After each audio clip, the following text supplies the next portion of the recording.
UP में सबसे तेजी से बढ़ रहा आजाद समाज पार्टी का कुनबा। आरएलडी को फिर लगा बड़ा झटका। अब अखिलेश यादव की बारी। समाजवादी पार्टी के बड़े नेता से चंद्रशेखर आजाद की बात फाइनल। चंद्रशेखर आजाद ने वो काम कर दिखाया है जो अखिलेश यादव लंबे समय से खुलकर करना चाहते थे और बीजेपी छिपकर प्लान कर रही थी। अब राजनीति के जानकार कह रहे हैं कि ऐसे ही चलता रहा तो 2027 से पहले राष्ट्रीय लोकदल का वजूद ही खत्म हो जाएगा।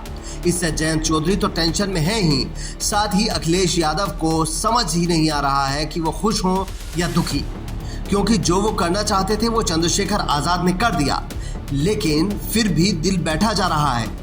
तो क्यों? इसके पीछे की असली वजह हम आपको बताएंगे, लेकिन उससे पहले जान लीजिए कि एक बार फिर चंद्रशेखर आजाद ने जयंत चौधरी को झटका देते हुए उनके एक बड़े नेता को अपनी पार्टी में शामिल कर लिया है। आरएलडी के नेता खुद चंद्रशेखर आजाद के घर दिल्ली पहुंचे और आजाद समाज पार्टी की सदस्यता ली। इन नेता का नाम है रणजनवीर सिंह, जो ब्लॉक प्रमुख हैं और विधायकी के दावेदार हैं। उनके साथ कई प्रधानों ने भी आजाद समाज पार्टी की सदस्यता ली है। जिसके बाद चंद्रशेखर आजाद ने कहा कि पश्चिम में आजाद समाज पार्टी को कोई रोक नहीं सकता।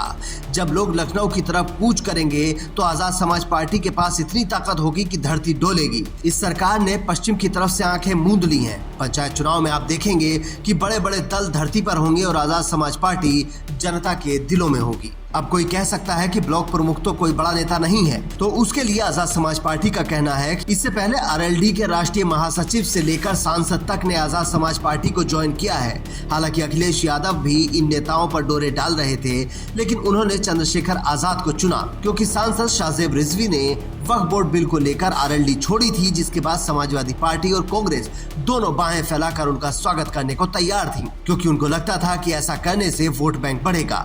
लेकिन उनके इस मंसूबे को आजाद समाज पार्टी ने फेल कर दिया। राजनीतिक जानकारों का कहना है कि अगर इसी तरह से आरएलडी के नेता पार्टी छोड़ते रहे तो 2027 आते आते पार्टी जनाधार तो छोड़िए अपना वजूद भी खो देगी, क्योंकि जयंत चौधरी ने सपा के साथ मिलकर जो सीटें जीती, चुनाव के बाद उन्हें लेकर बीजेपी से गठबंधन कर लिया। किसान बीजेपी से पहले ही नाराज चल रहे थे।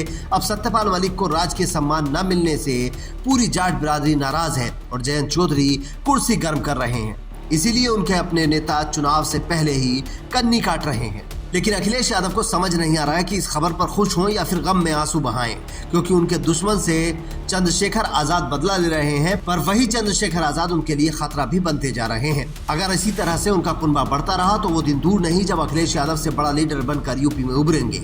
इसके अलावा सियासी गलियारों में खबर ये भी है कि चंद्रशेखर आजाद की समाजवादी पार्टी के एक बड़े नेता के साथ बात फाइनल हो गई है। बस सही समय का इंतजार हो रहा है।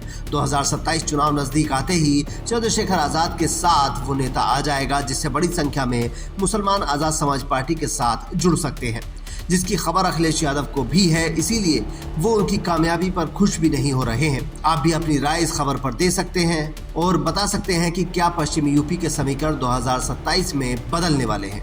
Bureau report, Indian news.